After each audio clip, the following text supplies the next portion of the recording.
So I'm in a bar, which sounds kind of redundant to a lot of my friends, but see a group of people and I go up to them and I say, excuse me, I don't want to interrupt your conversation, but can I just borrow the bartender really quick just so I can get a quick drink? The young lady turns to me, she smiles and she goes, don't worry about it. We're not talking about anything important. We're just talking about dolphins. Why don't you join us? So I slide in and I just say the first thing that pops into my head. Yes, dolphins. The rapists of the sea. It's about that moment that I noticed the dolphin tattoo on her arm and the look on her face. See, among my friends, my flirtatious exploits are known as Operation Keep Jay Single Forever. And as much as I'd like to go through so many different ones, like the time that I inadvertently threw a column of fire into a young lady's face. I thought she needed a light for her cigarette. She did not. Her face is fine. Her bangs did not survive. But I think we can all agree, not everybody can pull off bangs. I think she was better off at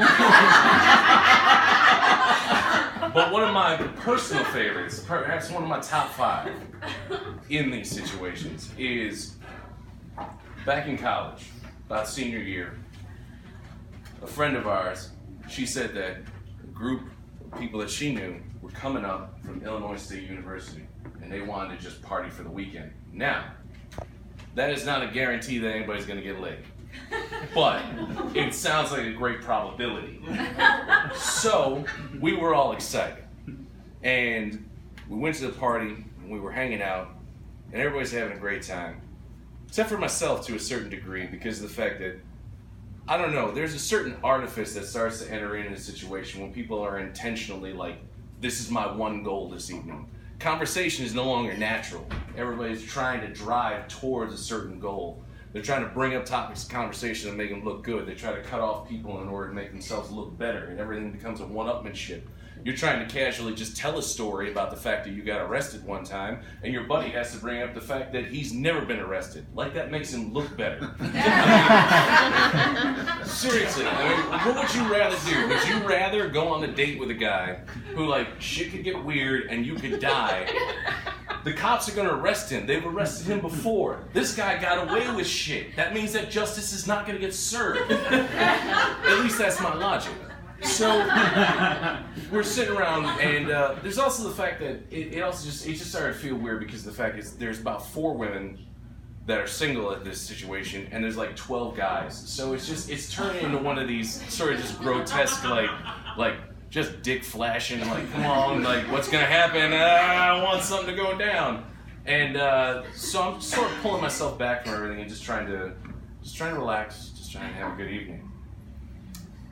And then I walk into a room, and there's everybody, and I don't know how to describe the conversation exactly, but it was essentially along these lines. One person starts out and they go, oh, you guys gotta watch out for me. When I get too drunk, I just start dancing. Somebody else picks up on that thread and they go, oh, well, when I get too drunk, I start dancing on people. I like to start grinding, get all cozy and cuddling, doing all that kind of shit. Well, when I get too drunk, I just like to sing. I know I can't sing, but I just sing. I can't stop. What about you, Jay? How do you know when you're too drunk? And without even thinking about it, I just looked at this woman that I've been sort of talking to all evening, and I just looked her straight in the eye and said, oh, well, I started talking to unattractive women. Now,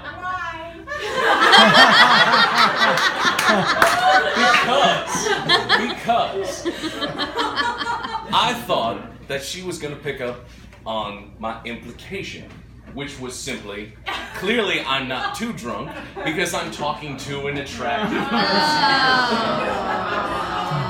She did not pick up on that thread.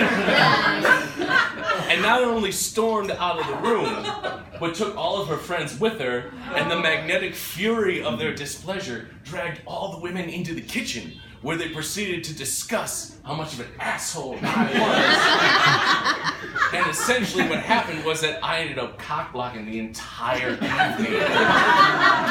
Because everyone know who brought that guy. And everybody tried to explain who that guy was, which just meant they were friends with that guy.